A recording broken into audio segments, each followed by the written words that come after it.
এমন সংস্কার দরকার আর যেন কখনোই এই দেশে স্বৈরাচার ক্ষমতায় যেতে না পারে বা ক্ষমতায় গিয়ে স্বৈরাচার না হয়ে উঠতে পারে। এবার কিন্তু আমরা একটা ব্যতিক্রম দেখেছি যে ইউনূস সাহেবের সাথে দেখা করার জন্য অনেক রাষ্ট্র সরকার প্রধানরা এসেছেন, সংস্থা প্রধানরা এসেছেন। আপনি দেখেন ওনার সঙ্গে ছবি তোলার জন্য বিশ্বের তাবৎ নেতারা লাইন ধরেছেন। দর্শক মণ্ডলী, শুভেচ্ছা, আমন্ত্রণ মানবজমিনের নিয়মিত আয়োজন নিউজ এন্ড ভিউজ অনুষ্ঠানে। আপনাদের সঙ্গে আছি আমি লুৎফর রহমান। স্টুডিওতে আলোচনার জন্য আছেন মানবজমিনের জয়েন্ট এডিটর শামীমুল হক। জনাব শামীমুল হক, আপনাকে আমন্ত্রণ জানাচ্ছি আলোচনায়। ধন্যবাদ আপনাকে। দর্শক, জাতিসংঘের ৭৯তম সাধারণ অধিবেশনে ভাষণ দিয়েছেন বাংলাদেশের অন্তর্বর্তীকালীন সরকারের প্রধান উপদেষ্টা ডক্টর মোহাম্মদ ইউনূস। জাতিসংঘের 4 দিনের সফরে তিনি 12টি সরকার প্রধান এবং বিভিন্ন আন্তর্জাতিক সংস্থার প্রধানদের সঙ্গে বৈঠক করেছেন এবং 50টি ইভেন্টে অংশগ্রহণ করেছেন। জাতিসংঘের সাধারণ পরিষদের অধিবেশনে দেয়া ভাষণে তিনি বাংলাদেশ এবং বৈশ্বিক প্রেক্ষাপট নিয়ে আলোচনা করেছেন। আজকে আমরা প্রধান উপদেষ্টার ভাষণের বিষয়ে পর্যালোচনা করব, আলোচনায় যাচ্ছি। জনাব শামীমুল হক। বিশেষ করে এবারের জাতিসংঘের যে অধিবেশনটা, এটা সত্যিকার অর্থে একটা ব্যতিক্রম একটা অধিবেশন। আমার বা বিশ্বের কাছে এটা একটা ইউনূসময় যেন জাতিসংঘ।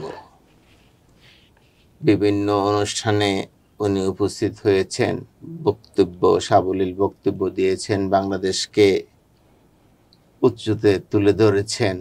বাংলাদেশ বর্তমানে কি পরিস্থিতিতে আছে সেই বিষয়গুলো বিশ্লেষণ করেছেন, কিভাবে স্বৈরাচার মুক্ত হলো সেটাও বলেছেন। ওনার কিছু কথা নিয়ে, কিছু শব্দচয়ন নিয়ে সমালোচনাও কিন্তু হচ্ছে।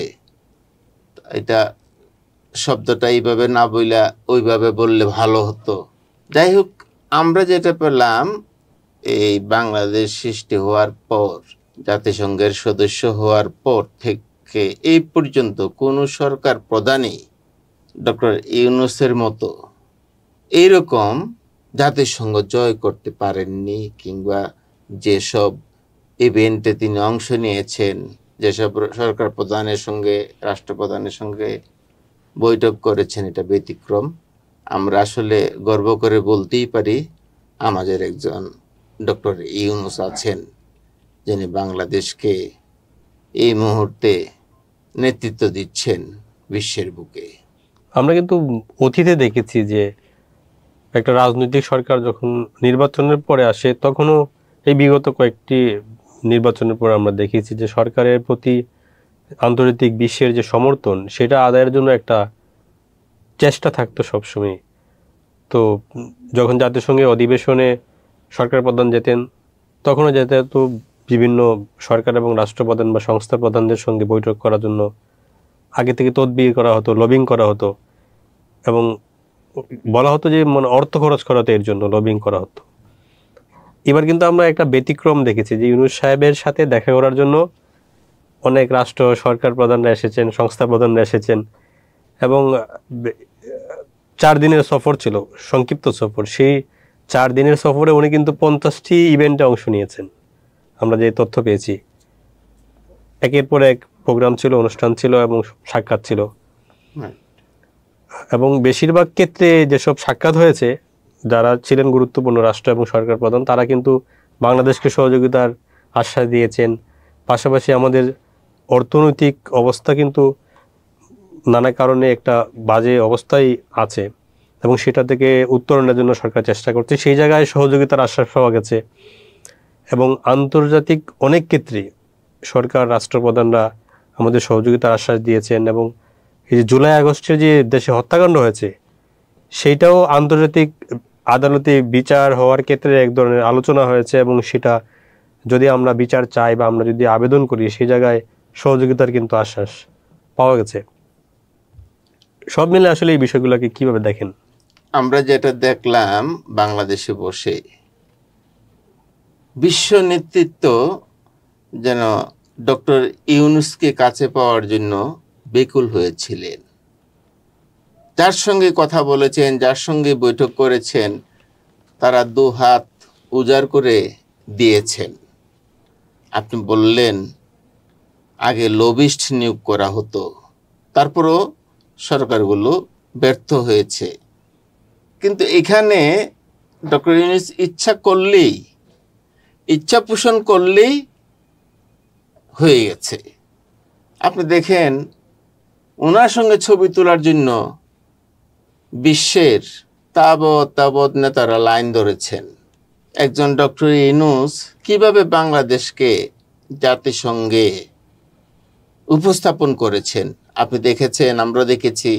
এই যে জুলাই আগস্টের হত্যাকাণ্ডের যে চিত্র, এই যে বৈষম্য বিরোধী ছাত্র জনতারা এঁকেছেন যে বইটা, সেটা উপহার দিয়েছেন এবং সুন্দরভাবে বিশ্লেষণ করেছেন এই জুলাই আগস্টের যে বিপ্লব বলেন আর আন্দোলন বলেন এই বিষয়ে।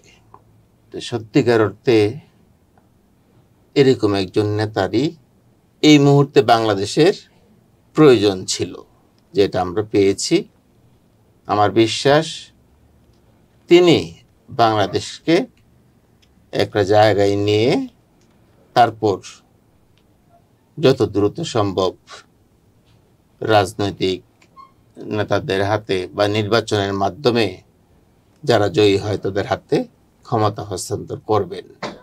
কিন্তু এর আগে ওনার উপরে বিশাল কাজ, কারণ গত 15 বছর 16 বছরে বাংলাদেশটাতে যে এখন একতন্ত্র ছিল, যে স্বৈরাচারী সরকার ছিল, বাংলাদেশটাকে একটা ফুকলা করে দিয়ে গেছে। এই ফুকলার মাধ্যমে উনি ক্ষমতায় বসেছেন বা দায়িত্ব ওনাকে দেওয়া হয়েছে। এটা বিশাল একটা চ্যালেঞ্জ ওনার জন্য। তারপরে উনি যখন বক্তৃতা বিবৃতি বলছেন যে আমার বিরুদ্ধে লেখেন, এখন ফেসবুক বা সামাজিক যোগাযোগ মাধ্যমে নানা গুজব ছড়াচ্ছে, নানা মিথ্যা তথ্য ছড়ানো হচ্ছে, তো মানুষ কিন্তু বিভ্রান্ত হচ্ছে। কিন্তু তিনি তার লক্ষ্যে কিন্তু স্থির, বাংলাদেশকে এগিয়ে নিয়ে যেতে হবে, বাংলাদেশকে বিশ্বের বুকে মর্যাদাশীল করতে হবে, এই স্থির নিয়ে তিনি এগোচ্ছেন। একটা বিষয় ওনার ভাষণে আমরা যেটা দেখেছি যে এর আগে কিন্তু যারা আমাদের সরকার প্রধান হিসেবে ভাষণ দিয়েছেন, তারা কিন্তু ভাষণে বাংলাদেশে কি হচ্ছে, কি উন্নয়ন তারা করছেন, এইসব ফিরিস্তি তারা কিন্তু আগে তুলে ধরতেন এবং অনেকটা নিজেদেরও প্রচার করতেন, নিজেদের কে কি করেছেন সেটাও বলতেন। কিন্তু ইউনূস সাহেব যে ভাষণ দিয়েছেন, সর্বশেষ যে ভাষণ, সেখানে কিন্তু তিনি একবারও আমি বা আমার উচ্চারণ করেননি।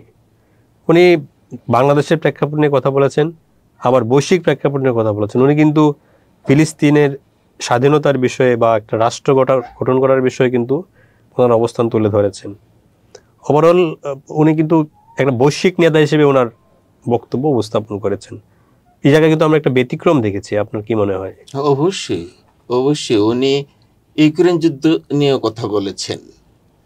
মূল কথা হলো এমন কোনো বিষয় নেই যে তিনি তার বক্তব্যে তুলে ধরেননি।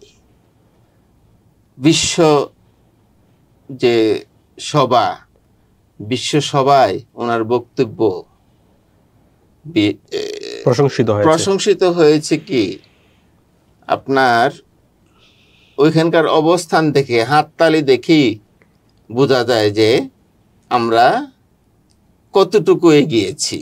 ডক্টর ইউনূস ওনার দ্বারাই সম্ভব, কারণ একজন নির্লোভ ব্যক্তি। আপনি বললেন যে উনি আমি শব্দটুকু পর্যন্ত ব্যবহার করেননি, উচ্চারণ করেননি। উনি আমি শব্দ ব্যবহার করার ওনার প্রয়োজন নাই, উনি সেটা মনে করেন নাই। এই প্রায় 2 মাস হলো উনি দায়িত্ব নিয়েছেন বাংলাদেশে। কিন্তু এর আগে ডক্টর ইউনূসকে দেখেন, তখনও তো তিনি আমি শব্দ ব্যবহার করেননি। ওনাকে বিশ্বের মাঝে তুলে ধরারও চেষ্টা করেননি। ওনার কর্ম ওনাকে ওনার জায়গা দিয়েছে।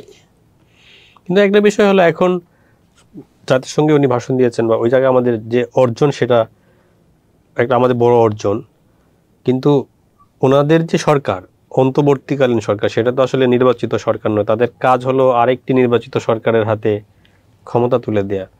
এবং তারা কিন্তু ছাত্র জনতার যে আন্দোলন বা অভ্যুত্থানের মাধ্যমে যে সরকার এসেছে, তাদের কাছে কিন্তু অনেক প্রত্যাশা, ছাত্র জনতার অনেক প্রত্যাশা ছিল, দাবি ছিল, যেগুলো নিয়ে তারা কাজ শুরু করছেন এবং করবেন। তো অনেকে বলছেন যে প্রত্যাশিত কাজগুলো আসলে একটু দেরিতে হচ্ছে বা গতি কম, যেটা আসলে তাদের কাজ শেষ করে নির্বাচনের মাধ্যমে নির্বাচিত সরকারের হাতে দায়িত্ব হস্তান্তর করার প্রক্রিয়াটা হয়তো দীর্ঘায়িত হতে পারে যদি এই কাজগুলো এইভাবে হয়। কিন্তু ইউনূস সাহেবের সরকারের তরফ থেকে কিন্তু এক ধরনের বার্তা দেয়া হচ্ছে যে সেটা 1.5-2 বছরের বেশি হয়তো যাবে না। তো এই সময় আসলে কি সংস্কার বা ওনাদের যে লক্ষ্য পূরণ সম্ভব হবে কিনা, আপনার কি মনে হয়? একটা বিপ্লবী সরকার এটা, এই সরকারকে সংস্কার করতে হবে এবং বেশ কয়েকটি সংস্কার কমিশন গঠন করেছেন, আরো কয়েকটি করবেন। আর এই সংস্কার করতে হলে আপনাকে সময় তো কিছুটা দিতেই হবে। দেশের রাজনৈতিক দলগুলো কিন্তু সেই সময় দিবেন বলে আশ্বাস দিয়েছেন। আপনি যদি স্বৈরাচার মুক্ত বাংলাদেশ গড়তে চান, তাহলে আপনার সংস্কার অবশ্যই দরকার। এমন সংস্কার দরকার আর যেন কখনোই এই দেশে স্বৈরাচার ক্ষমতায় যেতে না পারে বা ক্ষমতায় গিয়ে স্বৈরাচার না হয়ে উঠতে পারে। সূক্ষ্মভাবে সে সংস্কারগুলো করতে হবে। অর্থনৈতিক সংস্কার আছে, দুর্নীতি, ব্যাপক দুর্নীতি, সেটাকে আপনার যদি একটা পর্যায়ে নিয়ে আসেন, তাহলে আপনাকে অবশ্যই সময় দিয়ে সেই বিষয়গুলো চিন্তা করতে হবে, কিভাবে দুর্নীতি কমানো যাবে, কোন পন্থায়। এটা করতে গেলে তো সময় তো একটু লাগবে। হ্যাঁ, 18 মাসের কথা আসছে, 2 বছরের কথা আসছে, এর মধ্যে আমার মনে হয় যতটুকু সম্ভব ওনারা সংস্কার করে নির্বাচন দিয়ে দেওয়া উচিত। পরবর্তী সংসদে এই সংস্কারগুলো পাশ করে নেওয়া হবে। আমাদের ধারণা যে ওনারা যে সংস্কারের যে রূপরেখা দিয়েছেন এবং যেসব কমিশন গঠন করা হয়েছে, হয়তো তাদের রিপোর্ট হাতে পাওয়ার পরে রাজনৈতিক দলগুলোর সঙ্গে আলোচনা করে জাতীয় একটা ঐক্যমত তৈরির হয়তো তারা চেষ্টা চালাবেন। এবং এটা বলেছেন, এটা ওনারা বলেছেন যে সংস্কারের যে প্রস্তাবনা পাওয়ার পরে রাজনৈতিক দলগুলোর সঙ্গে বসবেন এবং ঐক্যমতের ভিত্তিতেই হবে, যা হবে ঐক্যমতের ভিত্তিতেই হবে।